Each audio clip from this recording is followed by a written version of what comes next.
Technology today has become an indispensable part of our living.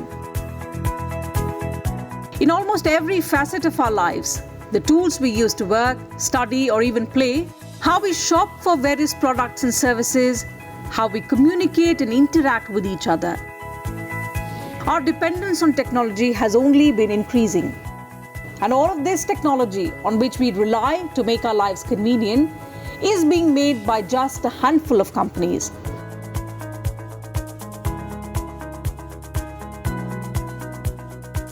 Google, owned by Alphabet, Apple, Facebook, Amazon, and Microsoft. The tech giants referred to as the Big Five.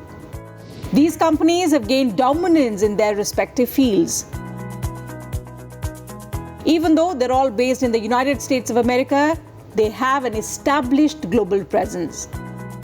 Billions of people worldwide depend on their products and services in the digital space.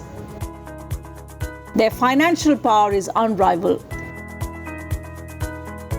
Together, their market value is nearly $8.5 trillion. In 2018, it was $4 trillion. It's this power that has made the big tech bigger and bigger. So much so that they now wield more power and money than several national governments. They influence not just the world economy, but also society, and more recently, even the political discourse in countries. Apart from concerns over privacy, data protection, and monopolistic market practices, the big tech is now under fire for not abiding by laws of the land and clashing with democratically elected governments. In Australia, Facebook removed content of certain Australian news agencies, several official government handles, emergency services, and civil society organizations from its platform when asked to pay news firms for content. In Nigeria, Twitter deleted a post of President Muhammadu Buhari on grounds that it violated its rules. And earlier in January, former US President Donald Trump was permanently banned from Twitter and for 2 years from Facebook and Instagram following the Capitol Hill siege. There are several other instances from across the world where these social media platforms have acted as laws unto themselves, acting as the judge, jury, and the executioner.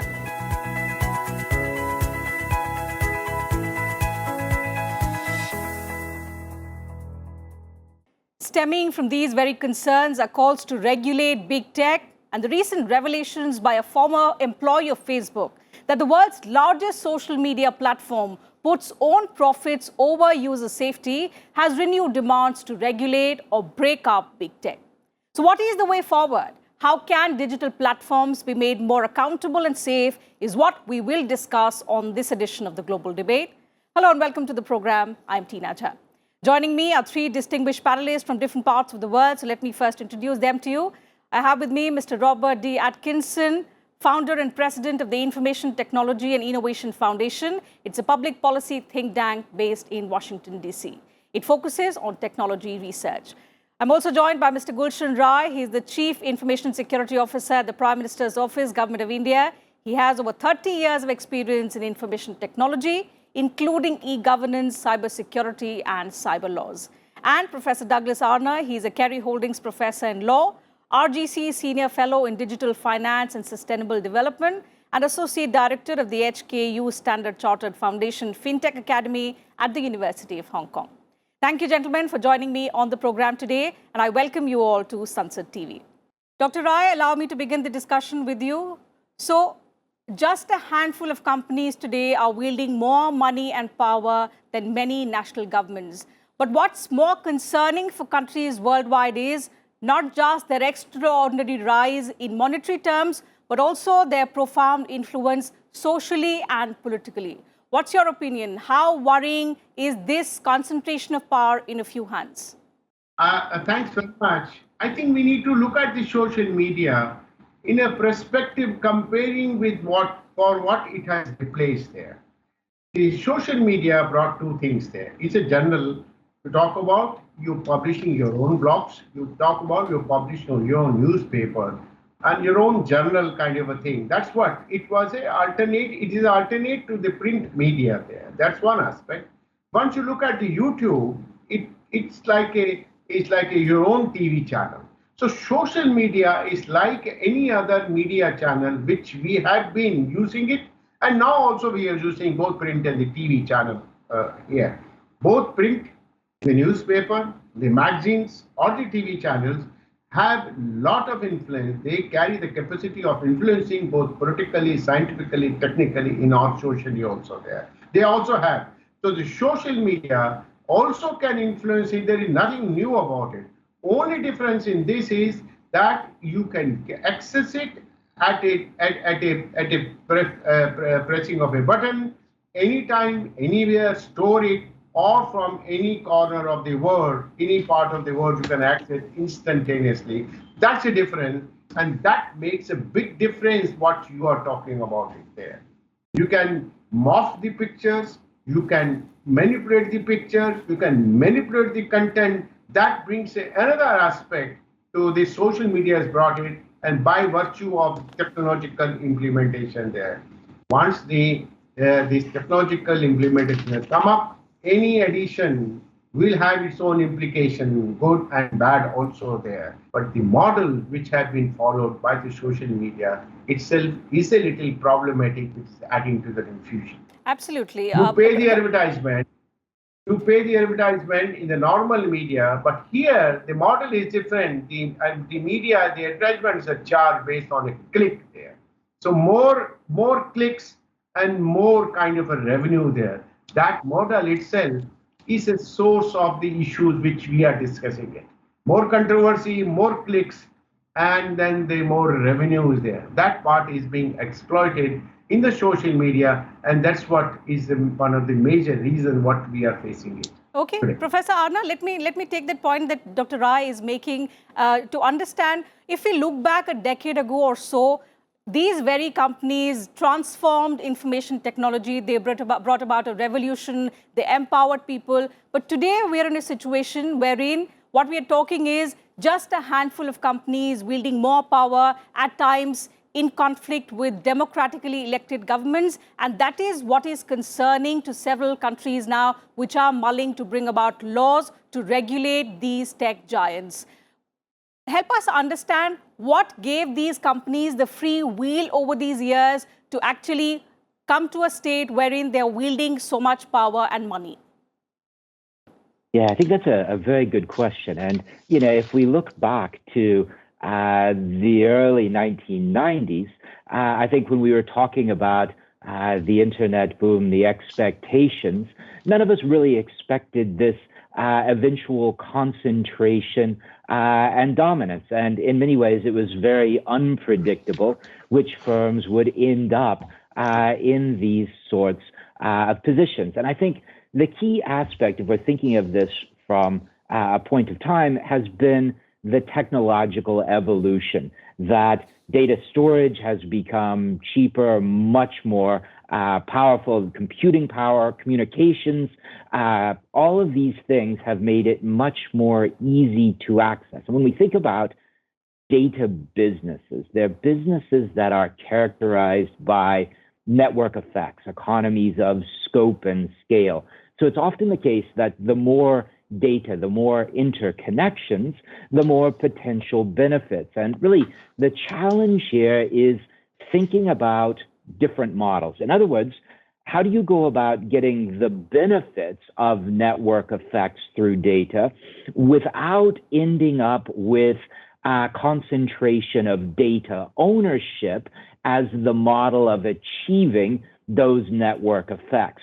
And I think increasingly that's what countries around the world are looking at. In other words, how can we get the benefits of data? And we all benefit tremendously from the ability to use data and the network effects of data.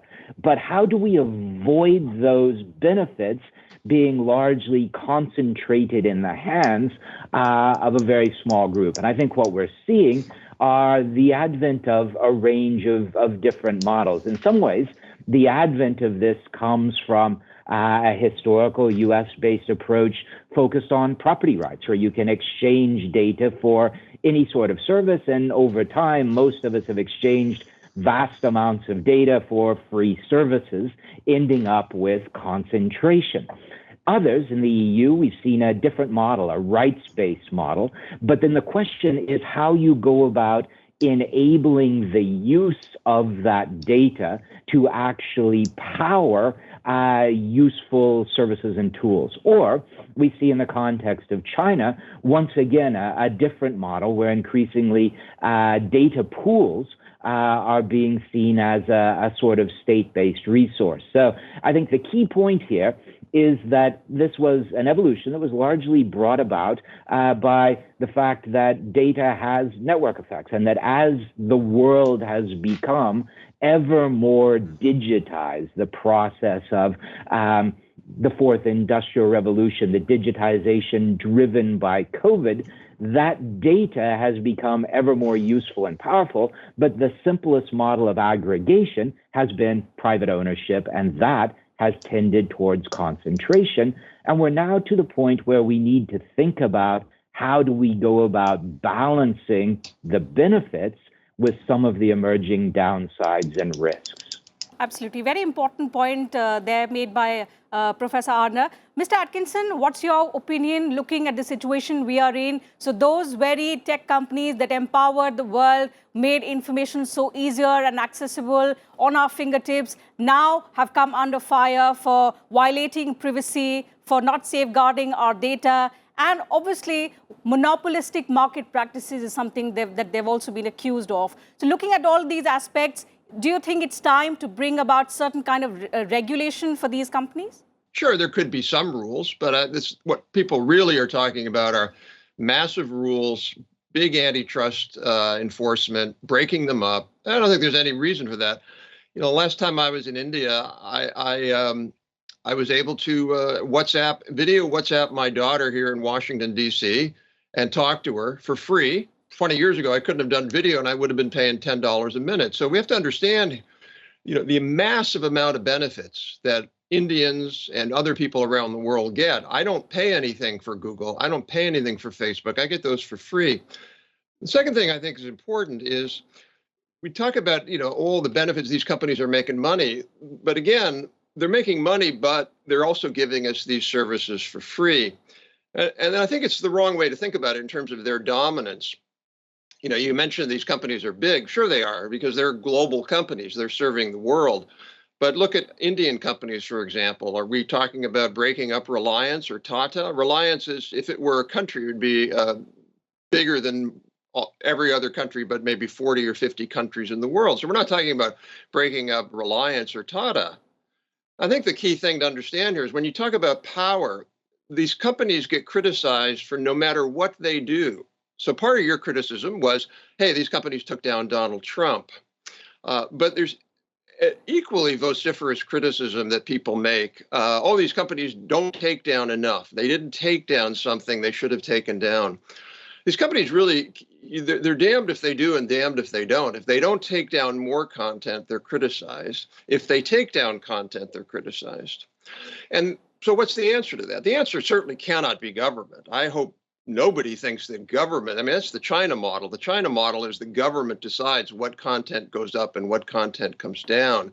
And that certainly, I think, in free democracies like India and the United States, that cannot be the model. Dr. Rai, I would like you to respond because the comparison that Mr. Atkinson is making between companies are very, very different. We are talking about some tech giants who have become so powerful, who are challenging the authority of democratically elected governments. It depends upon the culture where you are operating, they are operating there. They have some democratic culture, some constitutions. I mean, in America, there is a first amendment to the constitution where the freedom of expression is absolute. Whereas in India, the freedom of expression is not absolute, there are reasonable practices. We have a society which is made of different culture, different kind of religions there. And we have seen how the posts which were mocked, which were put on the social media, created the riots, a number of people died about. We have seen number of cases in India. You have to see the literacy part, the other aspects of that particular culture. And I think we cannot adopt a uniform kind of a thing that we cannot adopt one law of one country, say freedom of expression. We cannot talk about a freedom of expression. We need to look at how this thing is expressed in a particular jurisdiction with a particular culture, I think that principle is not valid. They are a technical giant, no doubt about it. They are based in one country, operating out of the one country. That does not mean for any company, whether it is Reliance or Tata's or anyone, wherever they are situated, they need to look at the culture and aspects and law of that particular jurisdiction, particular country. And I think that's an important factor which we need to keep our mind. No doubt, over a period of a time, this principle that they have to operate in the culture and laws of that particular country, they have forgotten and they are trying to go as per their own conviction. And that is the problem aspect. One important aspect relating to the tech giants currently is that they have adopted monopolistic market practices. So by way of acquisitions, they are in a way killing innovation as well. See, if you talk about the acquiring the thing, that is true with any other company also there. That's true with larger companies. They're also acquiring the companies there. But I think more important is that that we need to bring a regulation in terms of the collecting the data of the individual who are coming to the social media. They're selling the data. We must have a comment on their revenue model, must regulate them, and we must regulate that they follow adhere to the rules, regulation, framework, and the culture of that particular country. If we think about this issue of competition, certainly it's something that in China we have seen the emergence of a small number of very dominant data and tech firms. And essentially a conclusion over the past year or two by the Chinese government that the dominance of this small number of companies was because of their control over almost all aspects of private data, was reducing competition. It was reducing innovation in the economy. And so the question then is, how do you go about getting the benefits?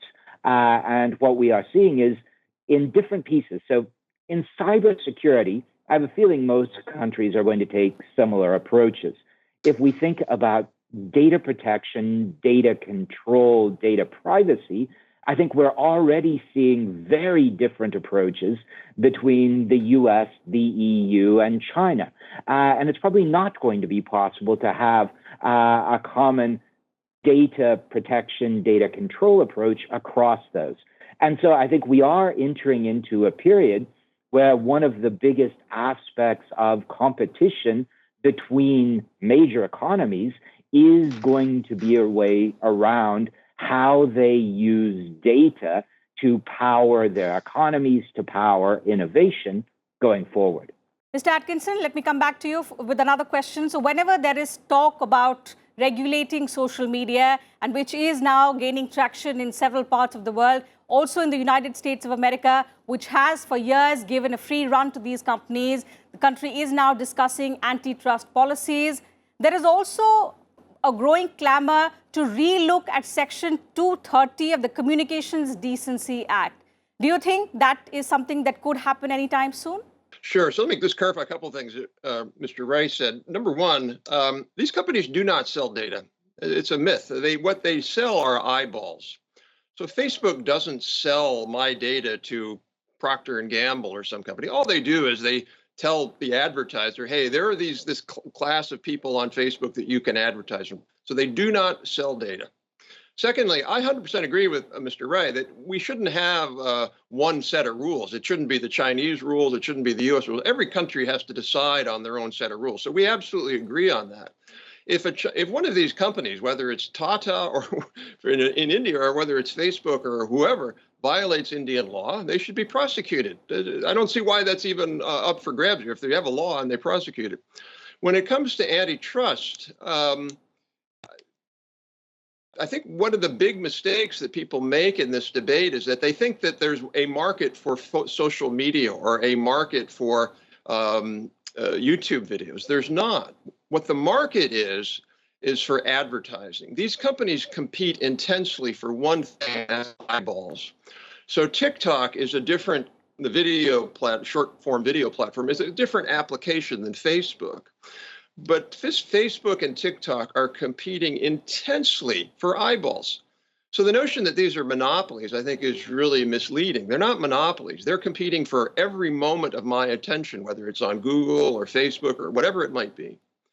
And when it comes to antitrust, I think the key there is not so much about should we break up these companies because they're big, as Professor Arner said, these are natural network platforms, and they're naturally big, as the Obama White House said when they were in office.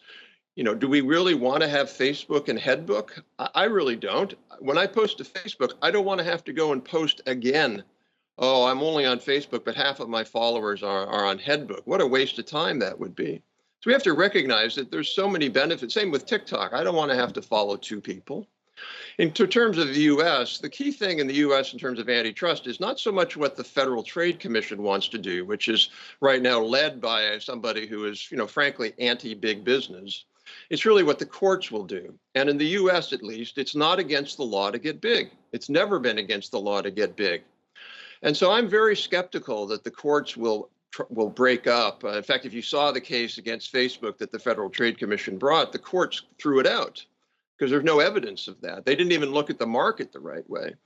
So the key is really, are these companies intentionally engaging in anti-competitive behavior? That's the question to ask. And as far as I know, they're not, but that's a legitimate legal question that courts can look at. But just the fact that they're big, just the fact that they're gaining market share, that's not inherently anti-competitive. So I think we have to be careful.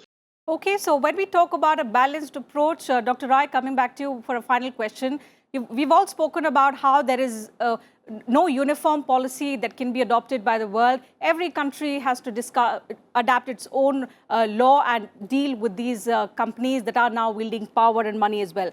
But as you spoke earlier, digital technology has been a great enabler of communication, of information technology. We've seen that happen in India, how Digital India has empowered millions. And that's why a safe infrastructure is very, very important. So what should a roadmap for that be?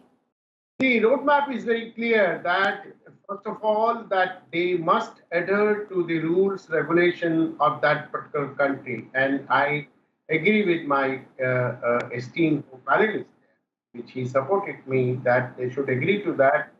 They must work very closely with the government to promote the platform for the social development, education development, as well as bring more prosperity to the country there. And that is the two things are very, very important aspect. Working with the government, working with the people, working for the people is a very, very important. Once that principle is adopted, I think there is no many ways that to discharge that kind of a principle. There are only very one principle that will be working in a legitimate manner to discharge your duties or to discharge your service to the people.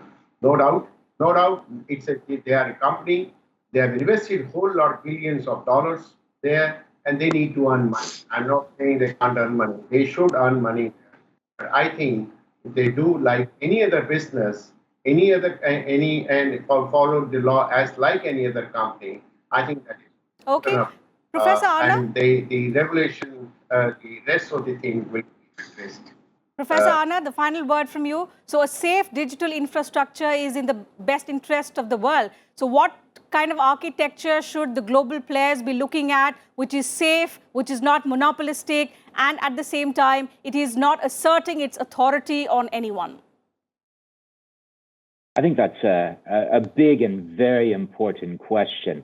And what I think there is a common interest among many countries in pursuing certain aspects, certainly around cybersecurity, trying to address threats. And I think the WhatsApp outage at the beginning of this week highlighted just how significant some of these forms of communications and otherwise have become.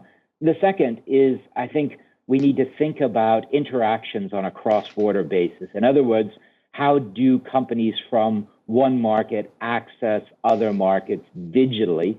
And even if we're going to have different rules in different places, I think it's very important to have clarity in those rules so that businesses can comply, but also so that businesses are able to go about doing business that is beneficial for all of us. All right, so with that, I'll have to call it a wrap on this edition of the Global Debate. Thank you once again to all my panelists for joining me on the program today for this very, very insightful discussion on whether or not big tech should be regulated or what kind of rules should countries be adopting to put some kind of checks and balances on these handful companies. So that's it from us on this edition of the Global Debate. Thanks very much for your time.